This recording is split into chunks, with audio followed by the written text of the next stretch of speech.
About a year ago, the council, over a year ago, the council adopted a resolution referring the matter of creating a climate change task force to the Environmental Advisory Board.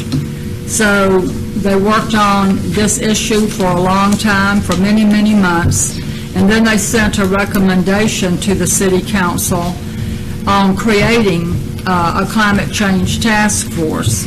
However, because we did not have a staff person of our own to staff a climate change task force or to work on getting it organized, I just didn't bring it forward. But now that we have a staff person who can work with them on getting this task force organized, I thought that now is the time for us to move on this. I think it's way past time that the city have a climate change task force. We are a coastal town, and there are a lot of people out here in the community who support this task force, and so I would like to get this moving, to talk about ways of mitigating our carbon footprint and also adapting to climate change, and that includes looking at how we build. I think we're missing opportunities to incentivize businesses to build in more environmentally friendly ways, like having pervious surfacing in parking lots and keeping stormwater on site rather than moving it all around. And so I just think that we're just missing out on an opportunity to really advance this city. And so I hope that council will support this action tonight and allow our council executive to work with to get this task force up and running and bring a report to us and recommendations on how we can start doing things better. Thank you.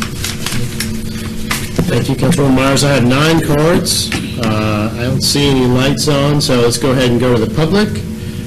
Paula Montgomery. I appreciate your patience.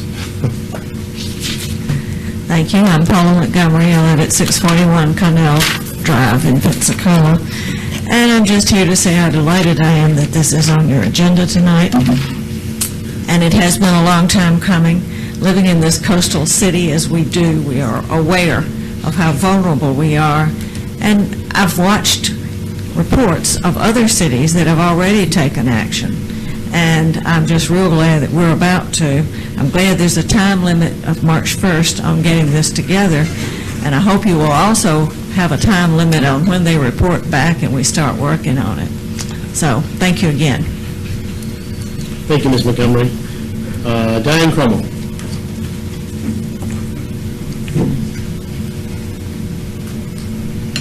Yes, Diane Krumel, 2420 Bluff Circle, Pensacola.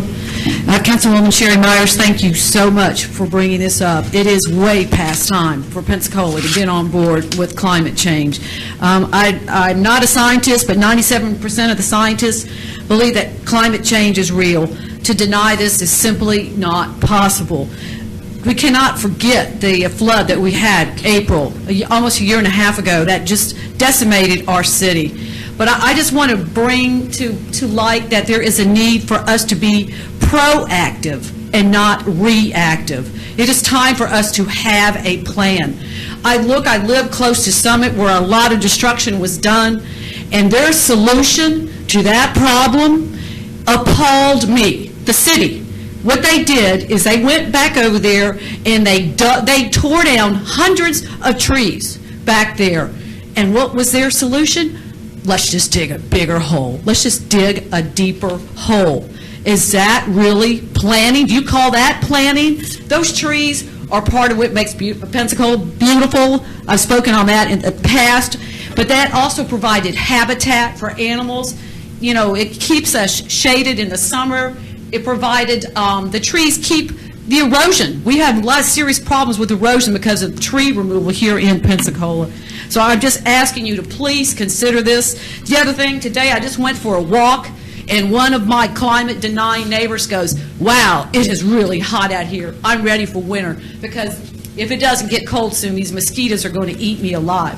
That's just another part of the city that's going to have to worry about mosquito control. I mean, there's so many things that need to be taken into consideration. No, I'm not in favor of pesticides, but I'm just trying to make a point. Also, I traveled to Philadelphia and talking about what they have done. Last year, I sent photos to everybody here of what they have done as far as using landscaping stones and rocks. Look at Publix, that giant, massive asphalt. You know, they have created lanes with giant boulders and rocks and trees, so they cut that water. They'd gone in there and redone many of the parking lots that I've seen over the years. And I'm also, Sherry Myers, thank you. The attorney, environmental attorney, Will Dunaway, who lives here in Pensacola. He's my neighbor across the street. I've had numerous conversations with him about climate change, and he told me that they don't do any planning or any litigation at all without reference to climate change and rising seas, you know, in all their codes and things that they are doing now as an environmental lawyer. So I'm just sure that there are other plans across our nation, our city, our states that we can use and adapt. We don't need to reinvent the wheel. Let's go find out what they have. But it is time for Pensacola to get on board and step up and be proactive. Come on, you guys, be proactive. Let's get a plan. And we need this Climate Change Task Force to make that happen. Thank you. Thank you, Ms. Krumel. Hilary Turner.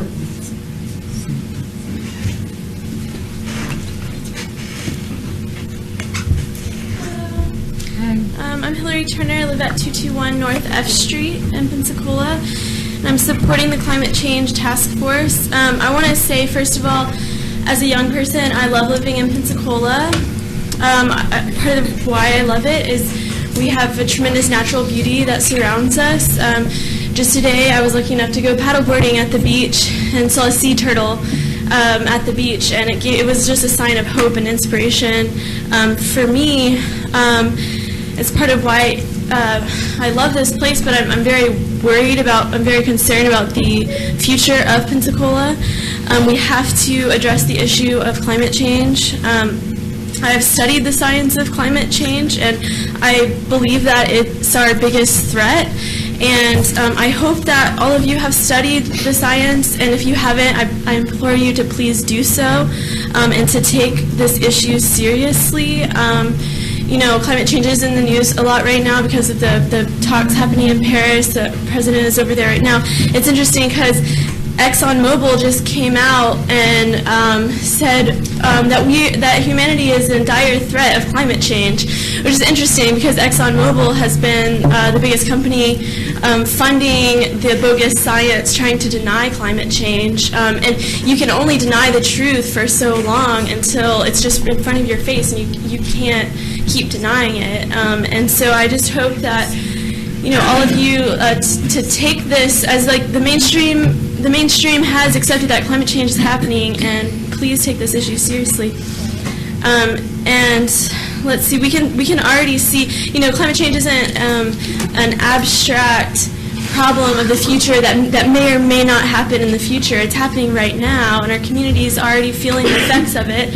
Like she said, the floods a year and a half ago, that cost our city like millions of dollars, and we're getting bigger hurricanes that affected our neighbor, New Orleans with Katrina, and we can see the ice caps melting. The sea levels are rising at increasing rates. So, you know, we really need to be proactive. Thank you, Sherry Myers, so much for bringing this up, and I hope the rest of the council supports it. And I would also say that please don't end with the task force like be thinking, use your creative intelligence to think of proactive ideas besides just creating this task force. It's a good step, but there's lots of things that we can do as a community. We can invest in our local food security, invest in public transportation, bike lanes.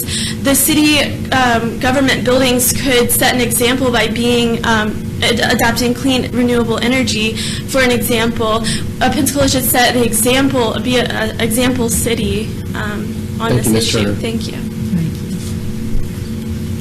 Mr. Neil Richards?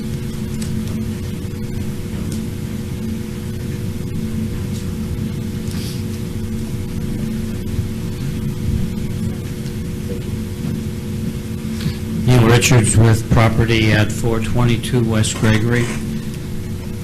Mr. President and Council, Councilman Myers is left, so I won't personally thank her for her leadership on this issue. But as a member of the Environmental Advisory Board, I am speaking on behalf of our chairman, Mary Gutierrez, who was lucky enough to be able to attend the climate conference in Paris. And I don't think she's with us here this evening, but she should be on her way back shortly. And we're looking forward to working with the council on this very important issue. I do want to thank you for allowing me to serve on the Environmental Advisory Board for this term. The EAB, with a major input from local environmental groups led by 350.org, have put a lot of work and thought into this proposal to establish the task force for your approval.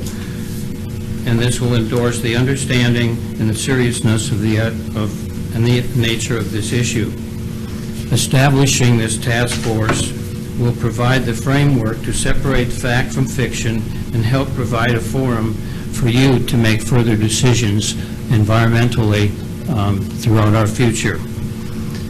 In doing a lot of research over the last year, we thought it was only common sense that we cooperate with the county on this issue.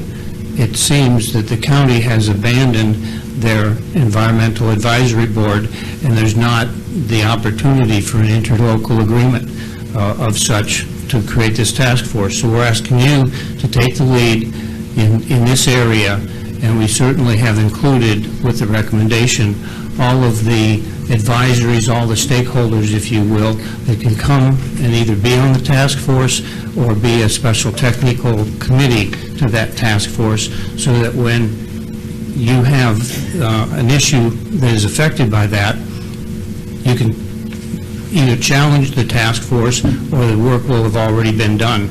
Naturally, by this being the 15th agenda on tonight, you got a lot of other things that you have to deal with in detail to make decisions. So this task force will help you make those decisions and separate the fact from fiction. So we're looking forward to working with the new council and the city executive on this issue. And so thank you for taking the lead in this, and we're looking forward to solving problems in the future. Thank you, Mr. Richards. Stephen Kell.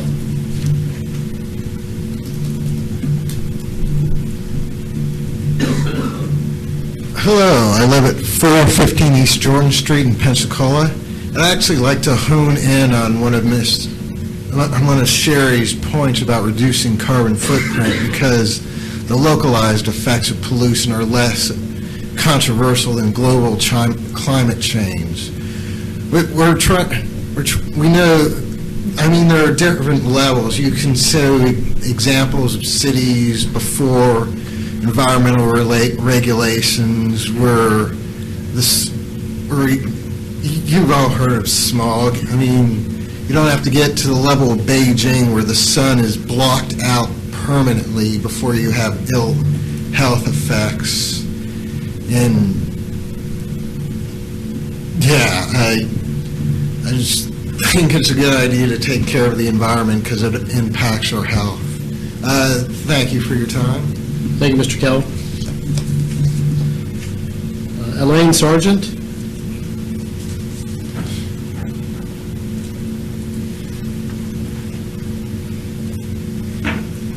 Good evening, council members. I'm Elaine Sargent. I'm one of the representatives of 350 Pensacola, and you've seen us here before.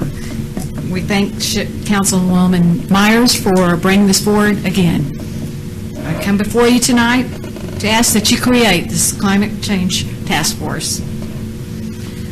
On the formation of an International Financial Climate Task Force, Mark Carney, Governor of the Bank of England and Chair of the Financial Stability Board for the G20 countries, says, the big risks of climate change revolve around transition. As our community looks at risk, solutions, and transition, let us ask, will we be able to make a smooth transition as we face the consequences of climate change? Will we act now proactively before it is too late? How will we respond to the impacts of climate change and of a warming planet? How will we assure that Pensacola is resilient before the next flood, the next strong storm, or heat wave? Will we have in place the kind of infrastructure that this crisis demands to serve today's citizens and future generations? How will we, as a community, lead the transition to clean, renewable energy? And how can we innovatively reduce Pensacola's carbon footprint? How will we mitigate climate change? These questions must be answered if we are to avoid the worst scenarios. Let's plan and adopt a climate action plan so that we do not need to abruptly change our course. Let's take this opportunity to lead the way to a smooth transition. Begin smartly planning now. While climate change is a global issue, local governments play a critical role in this big picture. So show your commitment tonight to the future of our beautiful and vibrant Pensacola. Thank you. Thank you, Ms. Sargent. Larry Chamblin.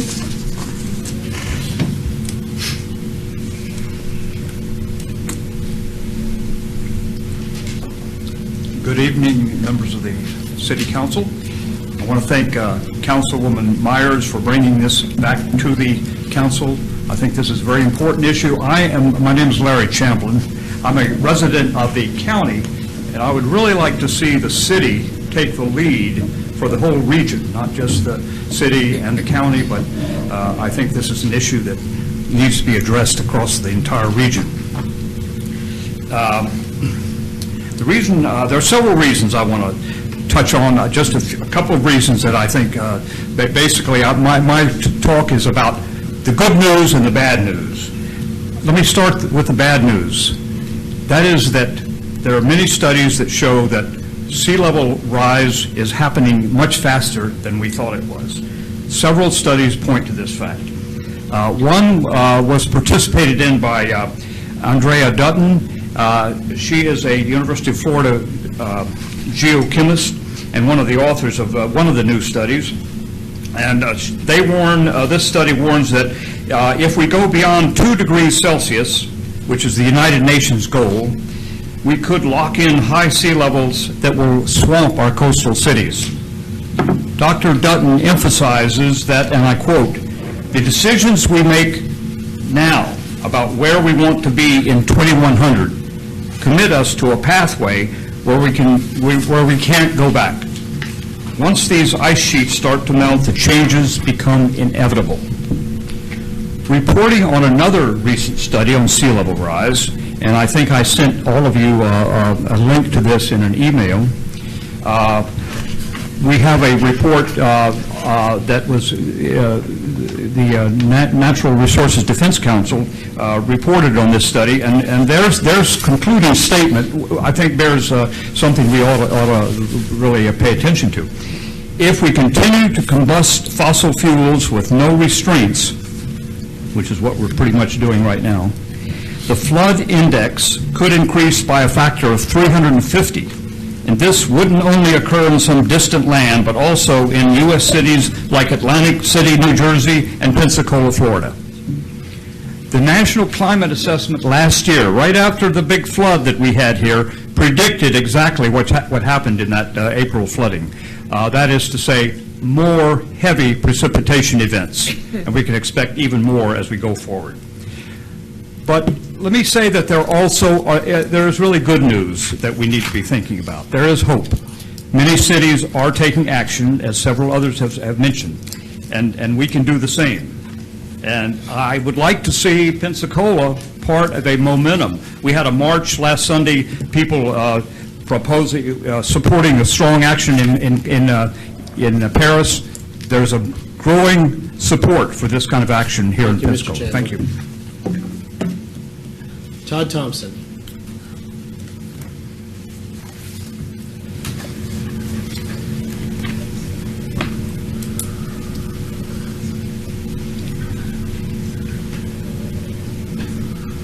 Thank you, Mr. President, Council, and Councilwoman Myers. If it so be, I'll be happy to register on behalf of the Greater Pensacola Chamber. Speaking for the Greater Pensacola Chamber, just have a couple of things I'd like to get clarified. It says on the agenda, creation of a Climate Adaptation Task Force. I look at an article from November 29th of this year. I believe it's referring to the march the gentleman just spoke about. The article says Myers submitted an agenda item to City Council more than a year ago regarding a local climate change litigation task force. Right. Is that accurate, or should that be mitigation? It should be mitigation and adaptation. Okay. I just wanted a point of clarification there. And the other thing is, and I can't pull it up tonight, it's not pulling up on my iPad, but in some of the backup materials on Monday, there was a slot, I think, for a business representative, and it was not filled. And if that's still something that y'all need help with, we'd be happy to try to find someone who would fill that role. I would love to have the chamber as a partner on this. So if you're interested, I would, so if this passes, and I hope it does, Mr. Crayer will be the contact person. He's our council executive. And so thank you for coming on behalf of the chamber. Absolutely. Look forward to it. Thank you. Thank you. Thank you, Mr. Thompson. Christian Wagley.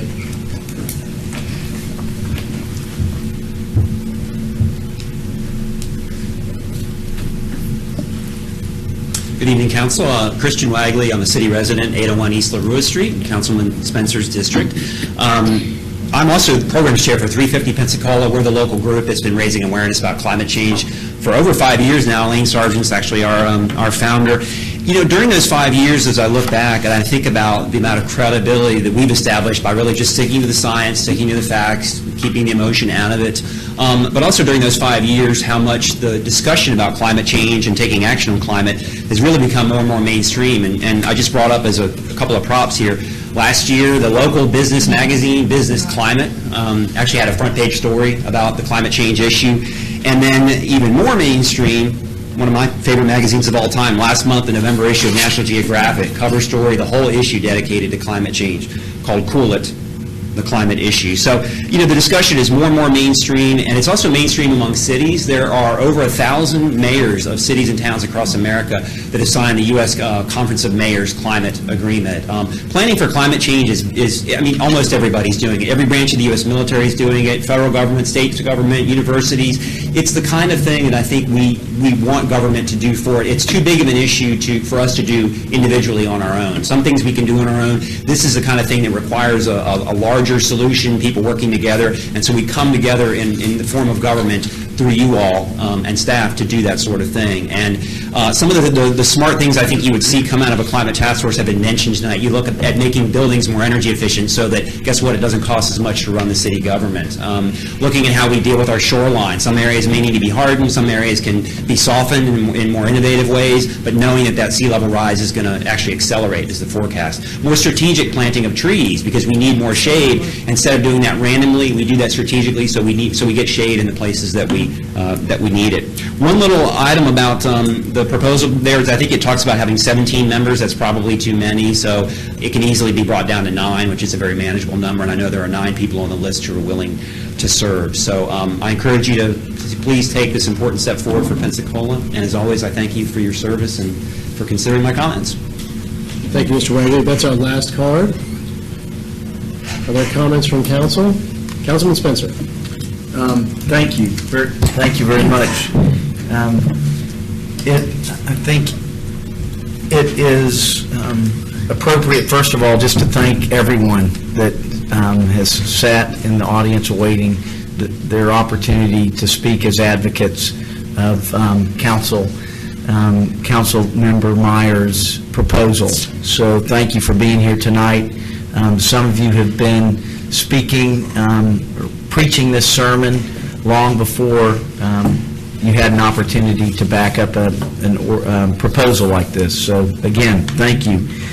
And I do think that there is something that we can do locally.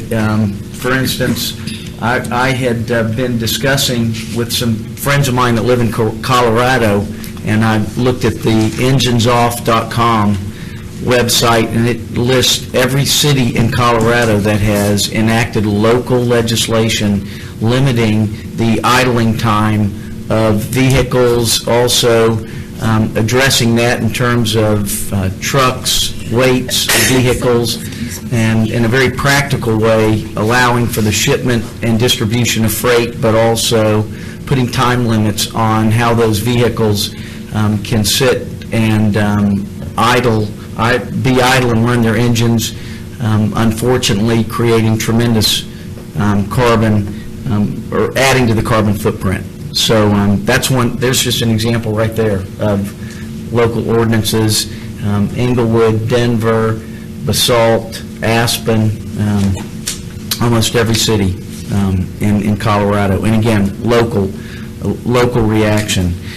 Also, I want to use this opportunity to remind everyone of the efficiency of higher density mixed-use neighborhoods, and that is exactly what we can begin to do and affect our land development code so that we shorten the commutes where individuals are making those drives, getting in those vehicles, and again, adding to the carbon footprint. So I don't want to take up any more time giving example after example of what we can do locally with the help of this task force. I look forward to hopefully it being enacted. Thank you. Thank you, Councilman Spencer. Councilwoman Myers. Yes, and this will be my last comment. I'm very appreciative of everyone who's come and spoken tonight. I'm very appreciative of the hard work volunteers on the Environmental Advisory Board, all of the many hours they've put into this project, but other projects. For instance, there has been an effort, I guess they're still working on it, to get us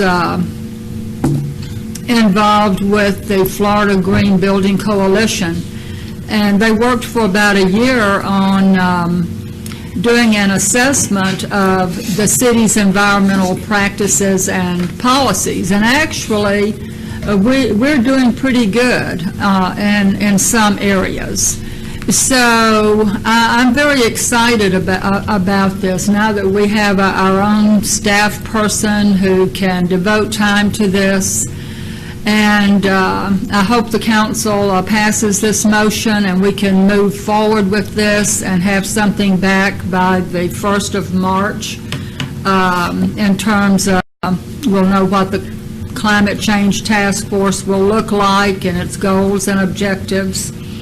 So I just urge council to pass this motion, and anyway, I think everyone who's spoken has stated adequately all of the reasons why we need to do this. Thank you. Thank you. Councilwoman Canada-Wynn. Yes. The only thing that I support this, however, a consideration for the large size of the task force, it may not be manageable. And the other issue is whether or not the climate change will deal with and look at some health issues, or whether or not, because in our area we have a large number in proportion to our size of cancer and other issues in our neighborhood. So I don't know if that's going to fall up under whether or not it is a climate issue or air quality issue or anything like that. So that was something I would be really interested in. Thank you. Thank you. I would like to make a few comments. As I read this, I see the list of 17 people too, and it makes me a little bit nervous to think about that. And I also look at the fact that we have one staff member. This council has one. The mayor has over 700 that work for him, but yet we're going this alone. This is a regional issue. It's a county issue too. I heard Mr. Richards say that the county's not really doing much with this. I would like to see the county more involved. I'd like to see Santa Rosa County. I think this is something that we all need to work together on. I will support it tonight, although I have serious concerns about the impact it's going to have on our one staff member having to round up these people and get this done. I would prefer that we did it when we had more staff on board, but I kind of see the way this is going. I support moving forward with the Climate Adaptation Task Force. I think this is a bit too limited in who is taking it on. I think this needs to be a bigger issue. I wish the mayor was more involved in this and had some staff to allocate to this as well. Councilwoman Myers. Well, we can always ask him. Okay, seeing no other comment, please vote.